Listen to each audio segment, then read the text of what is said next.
Boa noite a todos.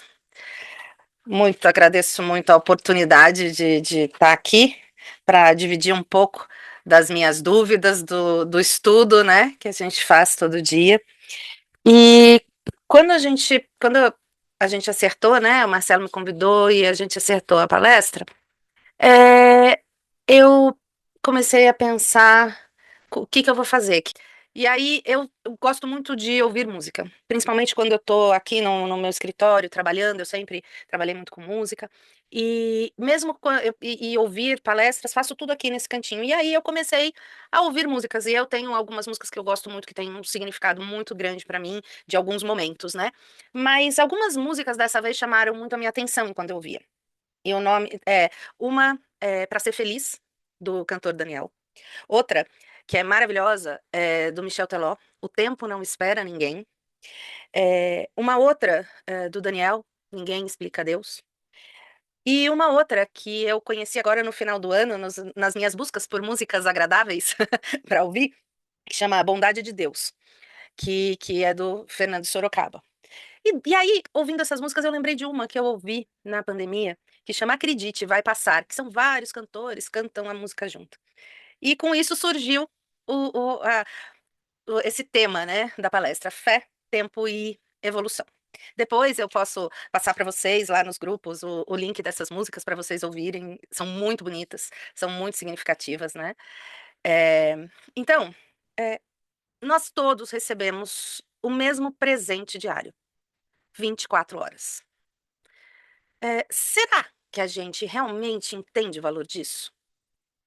Muitas vezes nós vivemos como assim, se a nossa permanência aqui no nosso corpo físico, né, ela fosse eterna, né? Então a gente vai adiando tudo, né? A gente vai adiando o amor, a gente vai adiando a renovação, né? A gente acaba adiando muita coisa, não é? Procrastinadores compulsivos? Procrastinadores compulsivos, perfeito. E a gente adia, ó. A gente adia pedir perdão. Olha como o Marcelo tem razão. A gente adia pedir perdão, reatar laços, começar a nossa reforma íntima. Às vezes a gente adia servir ao próximo. E aí eu pergunto pra vocês: e se essa aqui fosse a última semana das nossas vidas? O que que vocês fariam? Uhum, difícil, né? E, gente, o tempo aqui na Terra, ele passa a passos largos, né? E os nossos amigos da espiritualidade, eles falam muito sobre isso. Lá no Consolador, na questão 86, olha, tá escrito assim, ó: tempo e espaço são laboratórios divinos, onde todos os princípios da vida são submetidos a experiências do aperfeiçoamento, de modo que cada um deva a si mesmo todas as realizações, no dia de aquisição dos mais altos valores da vida. Olha só, olha o que o Emmanuel e o Chico estão mostrando aqui pra gente, né? Tempo e espaço são laboratórios divinos. É nesse tempo e nesse espaço que nós passamos as nossas experiências, né? Olha só. Lá na Gênese, no capítulo 6, o nome do capítulo é O Espaço e o Tempo. Tá dizendo assim, ó: o tempo é uma gota de água que cai da nuvem no mar e sua queda é medida. Olha só, que imagem bonita, não? Lá também está dizendo o seguinte sobre o tempo: o tempo é apenas uma medida relativa da sucessão das coisas transitórias. A eternidade não é suscetível de medida alguma, do ponto de vista da duração. Para ela, não há começo e nem fim. Tudo lhe é presente. Se séculos e séculos são menos que um segundo relativamente à eternidade, que vem a ser a duração humana? Olha só que reflexões interessantes, né? Sobre o tempo, sobre a nossa duração, sobre princípio e fim, né? Tudo é presente. Olha só. E aí, hoje, nos dias de hoje, a gente tá correndo, né? A gente só corre. E diante dessa velocidade dos nossos dias, é importante a gente lembrar que tanto aquelas dores profundas quanto as ilusões da matéria partilham da mesma natureza. Tudo é passageiro. Vamos lá, o que que na nossa vida é permanente? Será que a gente consegue pensar? O que é permanente? O que realmente fica? né? Tudo passa. A gente sabe disso. Mas o que fica? A gente vive cercado de mudanças. O corpo muda, as relações mudam, as circunstâncias da vida mudam, as nossas emoções mudam o tempo todo. Mas tem uma coisa que permanece: o nosso espírito.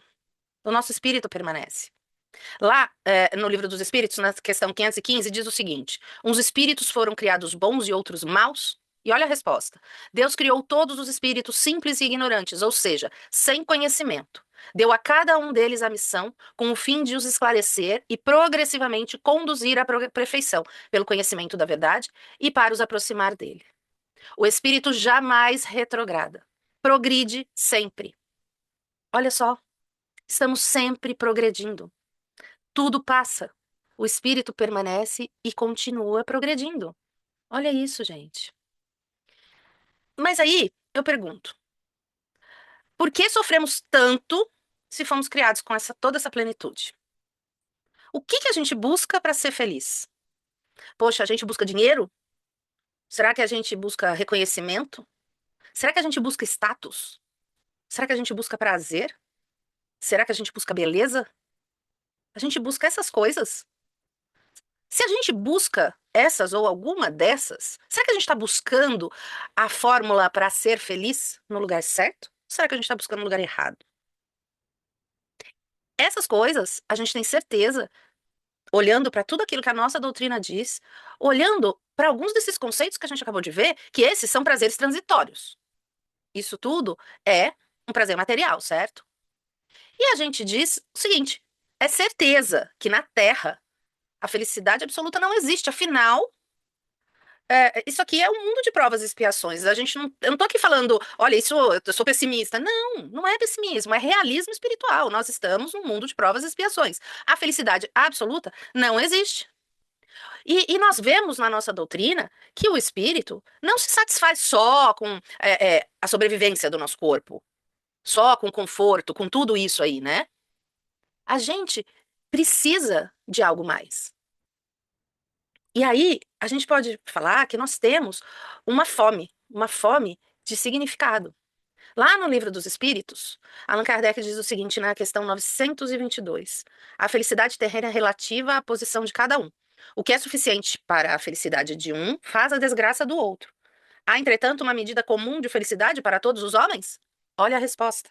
Para a vida material, a posse do necessário. Para a vida moral, a consciência pura e a fé no futuro. Isso é aquela felicidade que a gente precisa buscar, não é verdade? Tem um psiquiatra austríaco, Viktor Frankl. Ele é criador da logoterapia. Ele foi, inclusive, sobrevivente do Holocausto. E ele fez um estudo onde ele constatou que a maior motivação do ser humano não é o prazer, mas sim o significado. E olhem só, nós estamos falando de ciência, certo? Olha a nossa querida Joana de Ângeles. Em toda a sua obra, quando a gente lê, ela mostra que a busca do significado é o maior motiz do nosso ser consciente. Ele explica tudo isso de uma forma muito psicológica, o Viktor Frankl. E ela, nossa Joana, ela abre isso espiritualmente, não é verdade?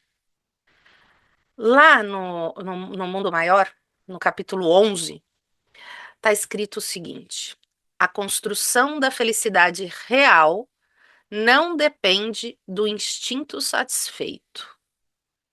Olha só que interessante. Olha, a felicidade real, ela não tá. A gente não busca ela dentro do nosso instinto, dentro do material. No capítulo, Mateus, lá no capítulo 13, versículo 12, ele fala o seguinte: toda a eterna felicidade se contém nesse preceito: amai-vos uns aos outros. Então, gente, a felicidade real, ela não está no nosso instinto satisfeito, essa coisa material, né? E Mateus diz que ela está justamente no amai-vos uns aos outros. Isso é o significado, não é? E eu encontrei eu nunca tinha lido, né, o livro, e eu fazendo minhas buscas, eu encontrei um poema lindíssimo. É Ser Feliz. Ele tá lá no Senda para Deus. Foi escrito pelo espírito de Lúcia Aidi, né? Psicografado pelo nosso querido Chico, lá em fevereiro de 95. E esse poema, Ser Feliz, diz o seguinte: podeis sim ser feliz, mas isso tem um preço. Aceita-te como és, sem esperar destaque. Conserva a disciplina de teus próprios impulsos. Não faças compra alguma que não possa pagar. Em matéria de afeto, vive em teus compromissos. Deus ajuda, porém, há quem busca ajudar-se. Olha que bonito. A gente pode ser feliz aqui, sim, mas nos aceitarmos é essencial, né? É, disciplina. Vocês lembram de Chico, né? Disciplina, disciplina, disciplina, que Emmanuel disse para ele, né? Então, disciplina. Se nós nos ajudarmos, Deus com certeza estará conosco. É certeza, gente. Mas e quando nesse caminho a gente se perde? Quando a gente se desvia desse significado maior que a gente acabou de ver, né? Quando a gente desperdiça nossas horas, nossos minutos, sabe o que acontece? A lei dos progressos está aí, ó, e nos volta no prumo, nos volta para a estrada. Ela nos realinha.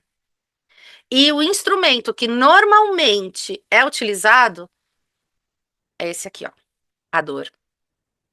E isso não é vingança de Deus, porque a gente tem um Deus severo, não. A dor ela para atuar na nossa alma como um sistema de alerta para nós. Essa dor, ela avisa que tem algo errado e que impede que nos destruamos, moralmente, pelo menos, né? Essa dor, com certeza, tá ali salvando a gente de uma queda muito pior. E, de novo, não é punição, não é vingança. Sem a dor, olha, se a gente pensar no nosso corpo físico, a hora que a gente está no fogão lá cozinhando e distraiu, a mão escorrega e o fogo, a gente chega perto do fogo. Se a gente não sentisse a dor na hora que o fogo tá na nossa mão, a gente ia se queimar, ia ser muito pior. Então a dor, ela nos afasta de algo que pode ser pior, né? E na alma, conosco, acontece a mesma coisa. Ó, vamos ver aí de novo, que vocês sabem que eu gosto muito de usar, de trazer muitas frases, né, da nossa doutrina aqui. Lá no Mundo Maior, no capítulo 10, está escrito o seguinte, ó: aceita a humilhação como bênção, a dor como preciosa oportunidade. Todas as lutas terrenas chegam e passam, ainda que perdurem, elas não se eternizam. A dor como forma de auxílio. E no Mundo Maior ainda, no mesmo livro, mas em outro capítulo, no 15, está escrito o seguinte, ó: o irmão caído é nossa carga preciosa. A dificuldade é nosso incentivo santo. A dor, nossa escola purificadora. Olha aí, Deus não pune com a dor. Ele nos auxilia, ele nos ajuda. Lá em Cartas e Crônicas, no capítulo 22, que se chama Provocações, está escrito assim, ó: espanta-se você ante a dor, mas não se reporta aos débitos contraídos. Vê a cinza e não recorda o incêndio que a produziu. Puxa, a gente só olha a dor, né? A gente só olha o que a gente está passando no momento, né? Mas às vezes a gente não pensa, né? Por quê eu estou passando? E essa colocação é muito interessante porque quando eu tive câncer, a primeira coisa que eu me lembrei não foi de perguntar, nossa, o que será que eu fiz? Como foi? Por que será que eu tenho isso? O que será que eu preciso melhorar? Olha só, Eu tô vendo aqui o que está acontecendo, mas eu não olhei o que causou aquilo. E às vezes, na maior parte das vezes, a gente não vai saber, porque Deus é tão bom e tão justo que ele não vai permitir que a gente saiba, porque não vai fazer bem pra gente. Então a gente precisa pensar na dor como algo mais positivo. Em Pão Nosso, capítulo 20, chama a marcha. Estava escrito o seguinte: importa seguir sempre em busca da edificação espiritual definitiva, indispensável caminhar, vencendo obstáculos e sombras, transformando todas as dores e dificuldades em degraus de ascensão. Isso é muito importante. Isso é muito importante para a gente não se parar, não se frear, não, não, não se estagnar no momento de dor. Podemos sentir dor, vamos sentir dor, lógico. Mas quanto mais tempo a gente ficar parado só olhando para a dor, menos a gente vai evoluir, menos a gente vai olhar para frente. Se a gente parar de olhar para baixo, de estar encolhido por causa da dor, e olhar para frente, olhar para o lado, com certeza você estará amparado para seguir, porque Deus não nos abandona, lembra? Só que nós precisamos nos ajudar, né? É, nosso querido Bezerra de Menezes, o médico dos pobres, ele nos ensina a enxergar a assinatura, de Deus no sofrimento. No livro Bezerra, Chico e Você, psicografia do Chico, né? Ditado por Lúcia Aidir, ele fala o seguinte: e, sobretudo, armemo-nos de coragem para o trabalho, porque é na dor do presente que corrigimos as lutas de ontem, acendendo a abençoada luz para o nosso grande porvir. Hoje, com a nossa dor, nós tratamos do passado e cuidamos do nosso futuro. Olha só, lá no Livro dos Espíritos, na questão 859A, diz o seguinte, ó: somente as grandes dores, os acontecimentos importantes e capazes de influir na tua evolução moral são previstos por Deus, porque são úteis à tua purificação e à tua instrução. Ah, então quer dizer que nem toda dor que eu passo, pequena dor, ela está organizada lá, dizendo eu vou passar por isso, não. Mas ela vai ser usada para a nossa evolução. Mas aquela grande dor prevista, ela vai também ser usada para purificação, para o nosso aprendizado, para a nossa evolução. E a dor, ela parece, né? A gente acha ela definitiva de vez em quando, né? Parece que ela não tem fim. E quando a gente tá passando, tá naquele momento, né? A gente vê, gente, ela não vai ter fim nunca. Mas tudo isso que a gente acabou de ver sobre a dor mostra pra gente que a gente pode ter outra perspectiva. Na verdade, nós temos outra perspectiva. As dores, elas são transitórias. Elas vêm para interromper algo que está automático na nossa vida. Aí eu posso citar o meu exemplo, que eu quando eu tive o câncer, eu estava num momento de vida que eu estava focada em coisas que eu não sei se estavam tão certas mesmo. Hoje eu olho e falo, tinha muita coisa errada ali. Eu estava no automático, eu saí desse automático na hora que eu senti a dor. Eu fui forçada a sair. E quando eu saí, eu vi de fora.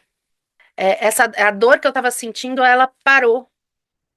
Me parou para que eu pudesse ver, me ouvir, olhar para dentro de mim e encontrar um outro caminho.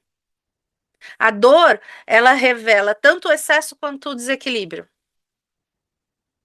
Todas as dores são um aprendizado e esse aprendizado permanece se nós soubermos aproveitar.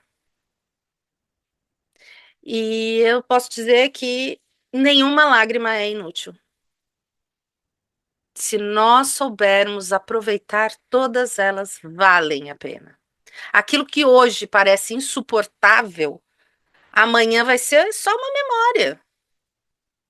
Mas além de ser só uma memória, ela foi aprendizado e esse aprendizado liberta. Se a gente olhar para essa imagem, é um ciclo. Nós temos todo um ciclo, né, do nosso espírito. E lá no Evangelho segundo o Espiritismo, capítulo 5, Justiça das Aflições, lá no item 3, está escrito o seguinte: ele necessariamente tem todo o poder, toda a justiça, toda a bondade, sem o que não seria Deus. Se é soberanamente bom e justo, não pode agir caprichosamente nem com parcialidade. Logo, as vicissitudes da vida derivam de uma causa, pois que Deus é justo, justa há de ser essa causa. Isso o que de cada um deve bem compenetrar-se. Por meio dos ensinos de Jesus, Deus pôs os homens na direção dessa causa, e hoje, julgando-os suficientemente maduros para compreendê-la, lhes revela completamente a aludida causa, por meio do Espiritismo, isto é, pela palavra dos Espíritos. A gente reclama, né? Ah, por que que eu sofro? Por que Deus faz isso comigo, né? A gente tem isso, a hora que acontece alguma coisa, não, porque eu não mereço. A gente esquece de que Deus é soberanamente bom e justo. Existe uma causa justa para aquilo que está acontecendo. E que nós não necessariamente precisamos saber. O que importa é a gente ter certeza de que aquela dor é transitória e de que nós vamos sair dali melhores do que quando chegamos. Então, a gente pode dizer o seguinte: o sofrimento não é crueldade divina, não é um castigo, e ele não é abandono. Nós não fomos abandonados por Deus. O sofrimento é uma consequência das nossas escolhas. O sofrimento é aprendizado. O sofrimento é amadurecimento espiritual, quando bem sentido. Porque Jesus, ele pedia para nós sentirmos, não é? Então, a gente pode dizer que Deus nos retira, não nos retira as dificuldades, mas a gente pode dizer que Deus nos dá forças para vencê-las. Ele nos ensina o caminho, né? Então, essa bondade divina, ela às vezes a gente fala, mas tem pessoa que tem sorte, né? Que as coisas são fáceis. Mas então, isso também é bondade divina. Mas nem sempre essa bondade vai aparecer como uma facilidade. Mas essa bondade, muitas vezes, vai aparecer como oportunidade de crescimento, com a dificuldade, não é? Olha aí a planta nascendo da rocha, né?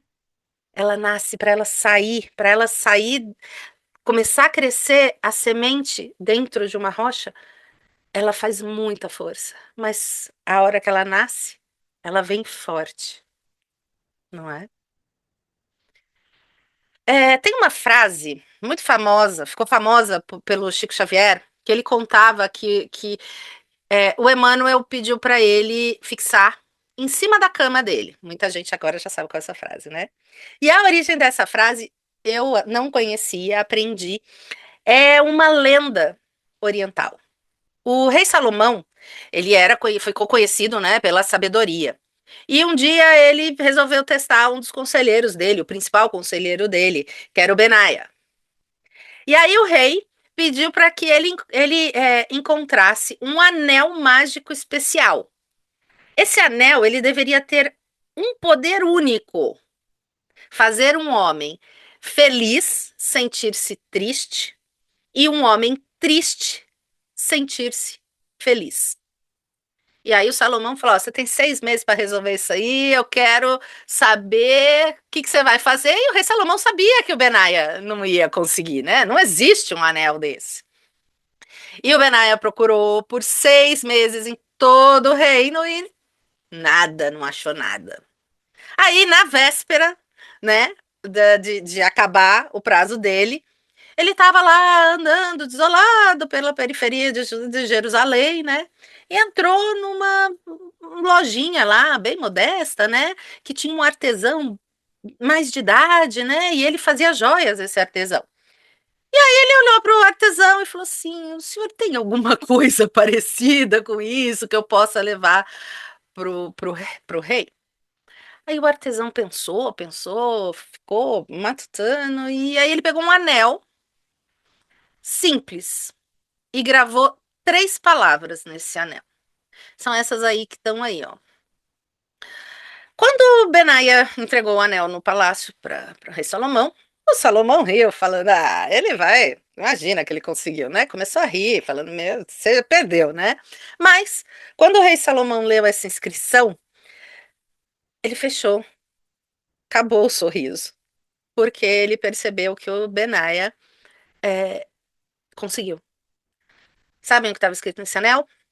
Bom, em hebraico, isso que está escrito aí é Gamzegyabor. Não sei se eu falei certo, me perdoe se eu falei errado. Mas o que está escrito nesse anel, isso também passará. A felicidade passa, mas a tristeza também passa. E se nós lembrarmos disso, nós iremos com certeza aprender a, a, a, a curtir cada momento da melhor forma. O Salomão, ele entendeu nessa hora que se no auge do orgulho e da riqueza dele, ele olhasse para o anel, ele ia lembrar que tudo aquilo era temporário, ia acabar. E se quando ele tivesse sido derrotado, tivesse triste, ele ia olhar e ia saber que aquilo, aquela dor também ia acabar. Emmanuel, quando falou isso para o Chico, falou para ele colocar lá em cima da cama dele, o Emmanuel usou como uma ferramenta terapêutica para o Chico, né? Porque por muitas vezes a gente ouviu várias histórias já, né? Que foi muito difícil para o Chico. Mas estava lá, ó, todo dia antes dele dormir. Isso também passará. E quando a gente conecta tudo isso, né, que eu trouxe aqui para reflexão de vocês, a gente pode ver que nós estamos envoltos, imersos na infinita bondade de Deus.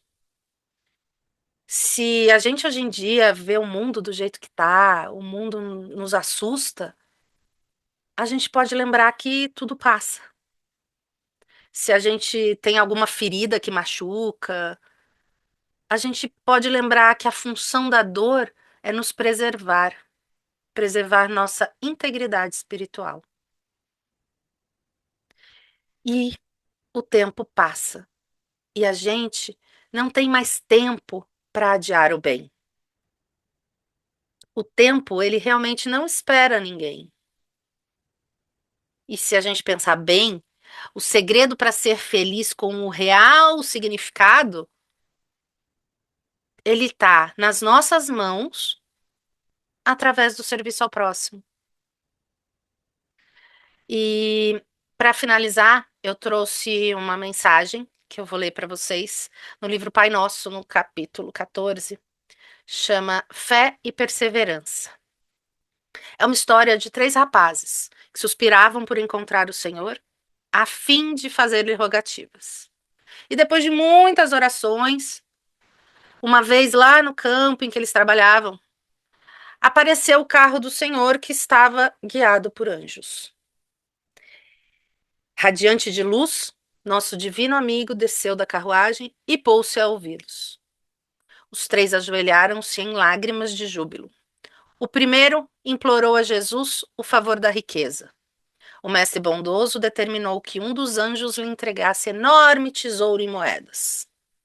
O segundo suplicou-lhe a beleza perfeita e o celeste benfeitor mandou que um dos servidores lhe desse um milagroso unguento, a fim de que a formosura lhe brilhasse o rosto.